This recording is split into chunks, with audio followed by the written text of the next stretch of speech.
ಒಂದ್ ಕಡೆ ಕುರ್ಚಿ ಕಿತ್ತಾಟ ದಿನದಿಂದ ದಿನಕ್ಕೆ ಯಾವ ಹಂತವನ್ನ ಪಡೆದುಕೊಳ್ತಾ ಇದೆ ಅನ್ನೋದನ್ನ ನೀವು ಗಮನಿಸ್ತಾ ಇದ್ದೀರಿ ಕಾಂಗ್ರೆಸ್ನಲ್ಲಿ. ಈ ಕಡೆ ಬಿಜೆಪಿಯಲ್ಲಿಯೂ ಕೂಡ ಇನ್ನೊಂದು ರೀತಿಯ ರೆಬಲ್ಗಳ ಸೆಣಸಾಟವೂ ಕೂಡ ನಡೀತಾ ಇದೆ. ಇವರ ಉದ್ದೇಶ ವಿಜಯೇಂದ್ರ ಅವರನ್ನ ರಾಜ್ಯಾಧ್ಯಕ್ಷ ಪಟ್ಟದಿಂದ ಕೆಳಗಿಳಿಸಬೇಕು ಅಂತ. ಇವರು ಅಷ್ಟೇ ಬ್ಯಾಕ್ ಟು ಬ್ಯಾಕ್ ದೆಹಲಿಗೆ ಹೋಗ್ತಾ ಇದ್ದಾರೆ, ವರಿಷ್ಠರನ್ನ ಭೇಟಿಯಾಗುವ ಪ್ರಯತ್ನಗಳನ್ನ ಮಾಡ್ತಾ ಇದ್ದಾರೆ. ಏನ್ ನಡೀತಾ ಇದೆ ಬಿಜೆಪಿಯ ಮನೆಯಲ್ಲಿ ನೋಡ್ಕೊಂಬನ್ನಿ.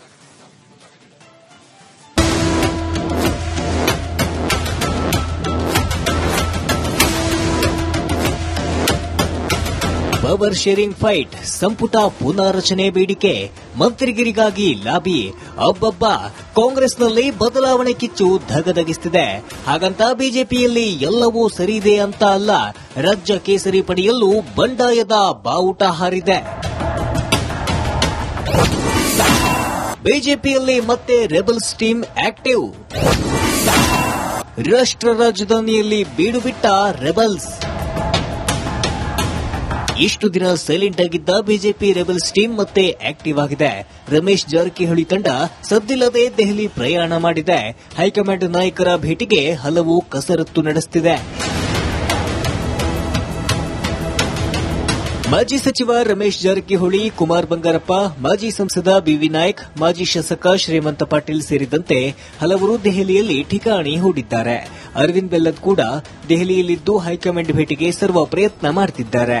ಅಷ್ಟಕ್ಕೂ ಬಿಜೆಪಿ ರೆಬಲ್ ನಾಯಕರ ದೆಹಲಿ ಭೇಟಿ ಹಿಂದಿನ ಉದ್ದೇಶ ಏನು ಅಂತಾನೆ ತೋರಿಸ್ತೀವಿ ನೋಡಿ.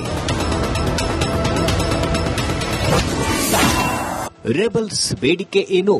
ರಾಜ್ಯಾಧ್ಯಕ್ಷ ಸ್ಥಾನದಿಂದ ವಿಜಯೇಂದ್ರರನ್ನ ಕೆಳಗಿಳಿಸಬೇಕು. ಹಲವು ತಿಂಗಳಿಂದ ರಾಜ್ಯಾಧ್ಯಕ್ಷರ ನೇಮಕ ಮಾಡಿಲ್ಲ. ದೇಶದಲ್ಲಿ 2 ರಾಜ್ಯಗಳಲ್ಲಿ ರಾಜ್ಯಾಧ್ಯಕ್ಷರ ನೇಮಕವಾಗಿಲ್ಲ. ಕರ್ನಾಟಕದಲ್ಲೂ ಅಧಿಕೃತವಾಗಿ ರಾಜ್ಯಾಧ್ಯಕ್ಷರ ನೇಮಕ ಮಾಡಿಲ್ಲ. 2 ವರ್ಷಗಳಿಂದ ವಿಜಯೇಂದ್ರರೇ ರಾಜ್ಯಾಧ್ಯಕ್ಷರಾಗಿದ್ದಾರೆ. ಯಾವ ಕಾರಣಕ್ಕೂ ವಿಜಯೇಂದ್ರ ಮುಂದುವರಿಯಬಾರದು. ಪಕ್ಷಕ್ಕಾಗಿ ದುಡಿದವರಿಗೆ ಅವಕಾಶ ಮಾಡಿಕೊಡಬೇಕೆಂದು ಪಟ್ಟು ಹಿಡಿದಿದ್ದಾರೆ.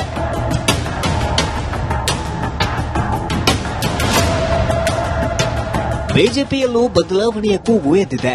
ನಾಯಕತ್ವ ಬದಲಾವಣೆಗೆ ಬಿಜೆಪಿ ರೆಬಲ್ಸ್ ಟೀಮ್ ಪಟ್ಟು ಹಿಡಿದಿದೆ. ಬಂಡಾಯ ನಾಯಕರ ದೆಹಲಿ ಯಾತ್ರೆಗೆ ಹೈಕಮಾಂಡ್ ತಲೆದೂಗುತ್ತಾ ಅನ್ನೋದೇ ಸದ್ಯದ ಪ್ರಶ್ನೆ. Political bureau, republic Kannada.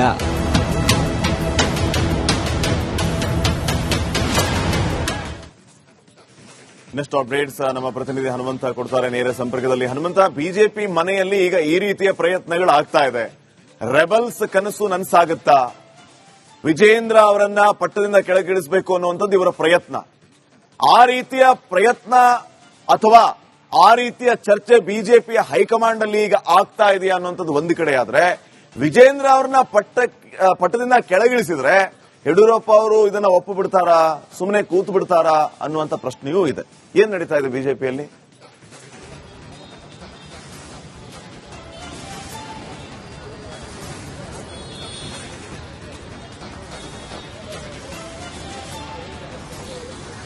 Shripad, ರಾಜ್ಯ ರಾಜಕಾರಣದಲ್ಲಿ ನವೆಂಬರ್ ಸದ್ದು ಜೋರಾಗಿ ನಡೆಯುತ್ತೆ, ನವೆಂಬರ್ ಕ್ರಾಂತಿ ಆಗ್ಬಿಡುತ್ತೆ ಅನ್ನುವಂಥ ಚರ್ಚೆಗಳು ಜೋರಾಗಿ ಇತ್ತು. ಇದಕ್ಕೆ ಪೂರಕವಾಗಿ ಕಾಂಗ್ರೆಸ್ನಲ್ಲಿ ಒಂದಷ್ಟು ಬೆಳವಣಿಗೆಗಳಾಗ್ತಾ ಇತ್ತು. ಈಗ ಕಾಂಗ್ರೆಸ್ನಲ್ಲಿ ಕದನ ವಿರಾಮ ಘೋಷಣೆ ಆಗಿದೆ. ಹಂಗಾಗಿ ಒಗ್ಗಟ್ಟಿನ ಮಂತ್ರ ಜಪವನ್ನ ಮಾಡ್ತಾ ಇದ್ದಾರೆ. ಇತ್ತ ಬಿಜೆಪಿಯ ರೆಬಲ್ಸ್ ಟೀಮ್ ಈಗ ಆಕ್ಟಿವ್ ಆಗಿರುವಂತದ್ದು. ಕಳೆದ ಒಂದು ವಾರದಿಂದನೂ ಕೂಡ ಅನೇಕ ಸುತ್ತಿನ ಸಭೆಗಳನ್ನ ಮಾಡಿಕೊಂಡು ರಮೇಶ್ ಜಾರಕಿಹೊಳಿ ಅವರು, ಕುಮಾರ್ ಬಂಗಾರಪ್ಪ ಅವರೆಲ್ಲರೂ ಕೂಡ ಈಗ ದೆಹಲಿ ಅಂಗಳವನ್ನ ತಲುಪಿದ್ದಾರೆ. ಪ್ರಮುಖವಾಗಿ ಅವರು ಮೊದಲಿಂದನೂ ಕೂಡ ಬಿಜೆಪಿ ರಾಜ್ಯಾಧ್ಯಕ್ಷ ಬಿವೈ ವಿಜೇಂದ್ರ ಅವರ ವಿರುದ್ಧ ಒಂದಷ್ಟು ಬೇಸರದ, ಅಸಮಾಧಾನದ ನುಡಿಗಳನ್ನ ಬಹಿರಂಗವಾಗಿ ಹೊರಹಾಕಿದ್ರು. ಮತ್ತೆ ಆ ಒಂದು ಸಂದರ್ಭದಲ್ಲಿ ಕೇಂದ್ರದ ನಾಯಕರನ್ನು ಕೂಡ ಭೇಟಿ ಮಾಡುವಂತ ಒಂದಷ್ಟು ಬೆಳವಣಿಗೆಗಳು ಕೂಡ ಆಯಿತು. ಒಂದು ಪ್ರಯತ್ನವನ್ನು ಕೂಡ ಮಾಡಿದ್ರು. ಆದ್ರೆ ತಾತ್ಕಾಲಿಕ ಬ್ರೇಕ್ ಅವರು ಕೂಡ ತೆಗೆದುಕೊಂಡಂತೆ ಕಾಣಿಸ್ತಾ ಇತ್ತು. ಇದೀಗ ಮತ್ತೆ ಆಕ್ಟಿವ್ ಆಗಿದ್ದಾರೆ. ದೆಹಲಿ ಅಂಗಳಕ್ಕೆ ಹೋಗಿ ಪಾರ್ಲಿಮೆಂಟ್ ಸೆಷನ್ ಮಾಡುವಂತಹ ಸಂದರ್ಭದಲ್ಲಿ ಬೇರೆ ಬೇರೆ ನಾಯಕರು ಎಲ್ಲರೂ ಕೂಡ ಸಿಗ್ತಾರೆ, ಕೇಂದ್ರದ ಸಚಿವರು ಸಿಗ್ತಾರೆ.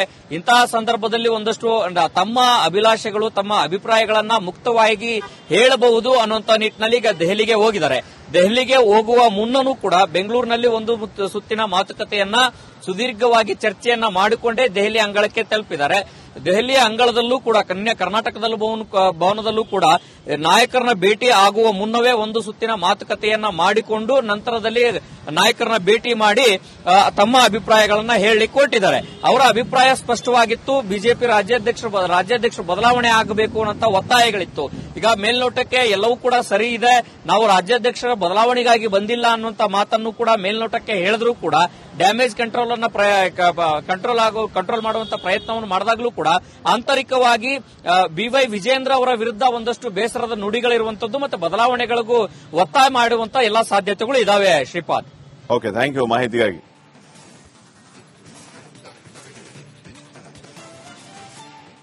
ಒಂದ್ ಕಡೆ ಕುರ್ಚಿ ಕಿತ್ತಾಟ ದಿನದಿಂದ ದಿನಕ್ಕೆ ಯಾವ ಹಂತವನ್ನ ಪಡೆದುಕೊಳ್ತಾ ಇದೆ ಅನ್ನೋದನ್ನ ನೀವು ಗಮನಿಸ್ತಾ ಇದ್ದೀರಿ ಕಾಂಗ್ರೆಸ್ನಲ್ಲಿ. ಈ ಕಡೆ ಬಿಜೆಪಿಯಲ್ಲಿಯೂ ಕೂಡ ಇನ್ನೊಂದು ರೀತಿಯ ರೆಬಲ್ಗಳ ಸೆಣಸಾಟವೂ ಕೂಡ ನಡೀತಾ ಇದೆ. ಇವರ ಉದ್ದೇಶ ವಿಜೇಂದ್ರ ಅವರನ್ನ ರಾಜ್ಯಾಧ್ಯಕ್ಷ ಪಟ್ಟದಿಂದ ಕೆಳಗಿಳಿಸಬೇಕು ಅಂತ. ಇವರು ಅಷ್ಟೇ ಬ್ಯಾಕ್ ಟು ಬ್ಯಾಕ್ ದೆಹಲಿಗೆ ಹೋಗ್ತಾ ಇದ್ದಾರೆ, ವರಿಷ್ಠರನ್ನ ಭೇಟಿಯಾಗುವ ಪ್ರಯತ್ನಗಳನ್ನ ಮಾಡ್ತಾ ಇದ್ದಾರೆ. ಏನ್ ನಡೀತಾ ಇದೆ ಬಿಜೆಪಿಯ ಮನೆಯಲ್ಲಿ ನೋಡ್ಕೊಂಬನ್ನಿ.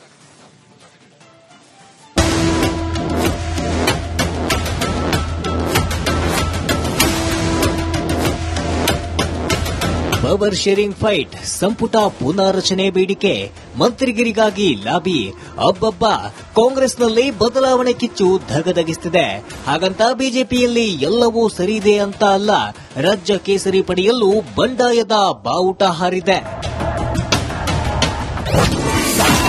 ಬಿಜೆಪಿಯಲ್ಲಿ ಮತ್ತೆ ರೆಬಲ್ಸ್ ಟೀಮ್ ಆಕ್ಟಿವ್. ರಾಷ್ಟ್ರ ರಾಜಧಾನಿಯಲ್ಲಿ ಬೀಡು ಬಿಟ್ಟ ರೆಬಲ್ಸ್. ಇಷ್ಟು ದಿನ ಸೈಲೆಂಟ್ ಆಗಿದ್ದ ಬಿಜೆಪಿ ರೆಬಲ್ಸ್ ಟೀಮ್ ಮತ್ತೆ ಆಕ್ಟಿವ್ ಆಗಿದೆ. ರಮೇಶ್ ಜಾರಕಿಹೊಳಿ ತಂಡ ಸದ್ದಿಲ್ಲದೆ ದೆಹಲಿ ಪ್ರಯಾಣ ಮಾಡಿದೆ. ಹೈಕಮಾಂಡ್ ನಾಯಕರ ಭೇಟಿಗೆ ಹಲವು ಕಸರತ್ತು ನಡೆಸುತ್ತಿದೆ. ಮಾಜಿ ಸಚಿವ ರಮೇಶ್ ಜಾರಕಿಹೊಳಿ, ಕುಮಾರ್ ಬಂಗಾರಪ್ಪ, ಮಾಜಿ ಸಂಸದ ಬಿವಿ ನಾಯ್ಕ್, ಮಾಜಿ ಶಾಸಕ ಶ್ರೀಮಂತ ಪಾಟೀಲ್ ಸೇರಿದಂತೆ ಹಲವರು ದೆಹಲಿಯಲ್ಲಿ ಠಿಕಾಣಿ ಹೂಡಿದ್ದಾರೆ.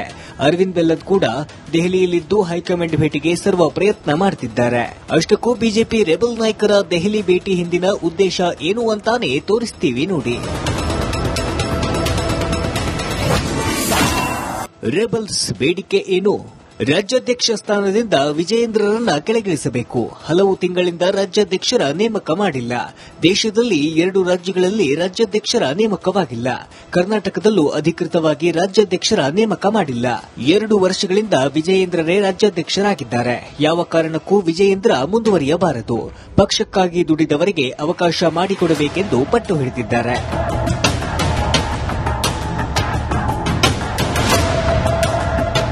ಬಿಜೆಪಿಯಲ್ಲೂ ಬದಲಾವಣೆಯ ಕೂಗು ಎದ್ದಿದೆ. ನಾಯಕತ್ವ ಬದಲಾವಣೆಗೆ ಬಿಜೆಪಿ ರೆಬಲ್ಸ್ ಟೀಮ್ ಪಟ್ಟು ಹಿಡಿದಿದೆ. ಬಂಡಾಯ ನಾಯಕರ ದೆಹಲಿ ಯಾತ್ರೆಗೆ ಹೈಕಮಾಂಡ್ ತಲೆದೂಗುತ್ತಾ ಅನ್ನೋದೇ ಸದ್ಯದ ಪ್ರಶ್ನೆ. Political bureau, republic Kannada.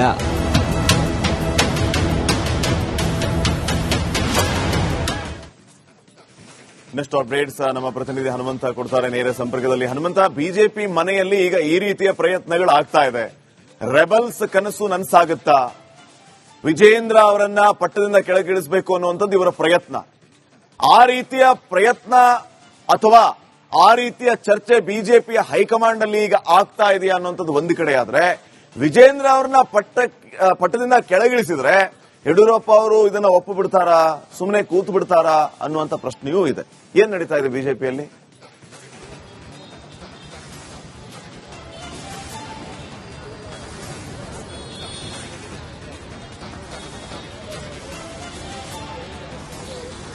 Shripad, ರಾಜ್ಯ ರಾಜಕಾರಣದಲ್ಲಿ ನವೆಂಬರ್ ಸದ್ದು ಜೋರಾಗಿ ನಡೆಯುತ್ತೆ, ನವೆಂಬರ್ ಕ್ರಾಂತಿ ಆಗ್ಬಿಡುತ್ತೆ ಅನ್ನುವಂಥ ಚರ್ಚೆಗಳು ಜೋರಾಗಿ ಇತ್ತು.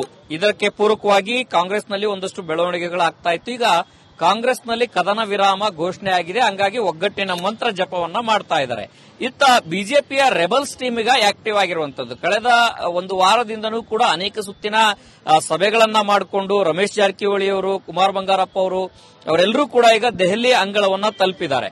ಪ್ರಮುಖವಾಗಿ ಅವರು ಮೊದಲಿಂದನೂ ಕೂಡ ಬಿಜೆಪಿ ರಾಜ್ಯಾಧ್ಯಕ್ಷ ಬಿವೈ ವಿಜೇಂದ್ರ ಅವರ ವಿರುದ್ಧ ಒಂದಷ್ಟು ಬೇಸರದ, ಅಸಮಾಧಾನದ ನುಡಿಗಳನ್ನ ಬಹಿರಂಗವಾಗಿ ಹೊರಹಾಕಿದ್ರು. ಮತ್ತೆ ಆ ಒಂದು ಸಂದರ್ಭದಲ್ಲಿ ಕೇಂದ್ರದ ನಾಯಕರನ್ನು ಕೂಡ ಭೇಟಿ ಮಾಡುವಂತ ಒಂದಷ್ಟು ಬೆಳವಣಿಗೆಗಳು ಕೂಡ ಆಯ್ತು, ಒಂದು ಪ್ರಯತ್ನವನ್ನು ಕೂಡ ಮಾಡಿದ್ರು.